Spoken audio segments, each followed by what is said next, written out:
تو طلاق ایک مجلس میں ایک ہے یا تین ہے وہ ایک الگ مسئلہ ہے، لیکن جن لوگوں کا یہ اعتراض ہے کہ اسلام میں جو طلاق ہے تو یہ عورتوں کی زندگیاں برباد کر رہا ہے، یہی لوگ سمجھتے ہیں نا، جو بھی اسلام سے واقف لوگ نہیں ہیں وہ یہ سمجھتے ہیں کہ اس طلاق کے ذریعے سے عورتیں برباد ہو رہی ہیں اور وہ چلی جاتی ہیں، اپنے جسم بیچتی ہیں، اس طرح کی لوگ کمنٹس کرتے ہیں، لوگوں کے سوال لیتے ہیں۔ تو دیکھو یاد رکھو، اسلام جب آپ سمجھو گے نا، جب آپ کے سمجھ میں آئے گا، اسلام ایسے ہی نہیں سمجھ میں آئے گا۔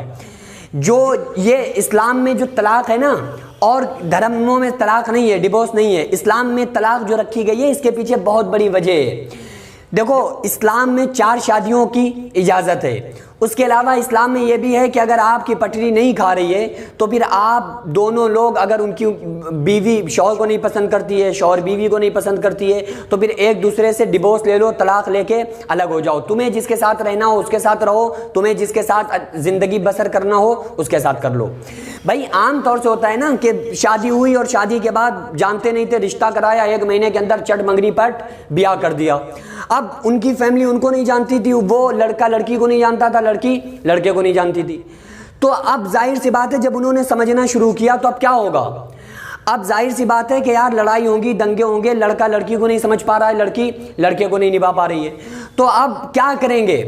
اب اور جو دھرم ہے اس میں یہ ہے کہ آپ ایک عورت رکھ سکتے ہیں، ایک عورت کی موجودگی میں دوسری عورت نہیں رکھ سکتے، جب تک وہ عورت رہے گی جب تک دوسری عورت نہیں رکھ سکتے۔ تو آپ دیکھتے ہوں گے کہ کوئی پیٹرول ڈال کے پھونک دیتے ہیں، ہوتا ہے نا، عام طور سے ایسا ہوتا ہے کہ پیٹرول ڈالا اور پھونک دیا،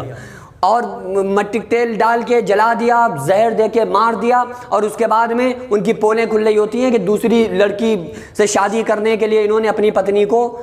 مار دیا، کیونکہ جب تک وہ مرے گی نہیں رہے گی تو دوسرے سے شادی نہیں ہو سکتی۔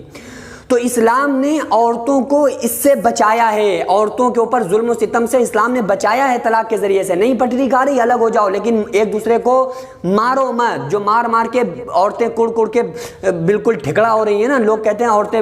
ٹھکڑا ہو گئی، تو یہ ٹھکڑا ہونے سے بچیں گی، اور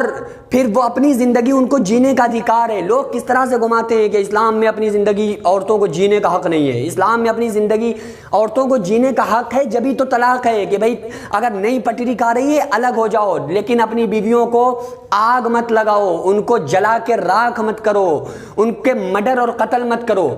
تو اسلام نے اس چیز سے ہم عورتوں کی حفاظت کی ہے، عورتوں کو بچایا ہے۔ ہاں لیکن آج کے دور میں جو طلاق چل رہی ہے اور جو حلالے ہو رہے ہیں، یہ لوگوں نے سمجھا اس کو نہیں، اس لیے وہ غلط اسٹیپ پہ آ گئے ہیں، رونگ اسٹیپ پہ آ گئے ہیں۔ اسلام کا جو بتایا ہوا طریقہ تھا، راستہ تھا، وہ ایک الگ تھا۔ آپ اس کو جب پڑھیں گے انشاءاللہ میں تفصیلی بات کروں گا طلاق اور حلالے پہ۔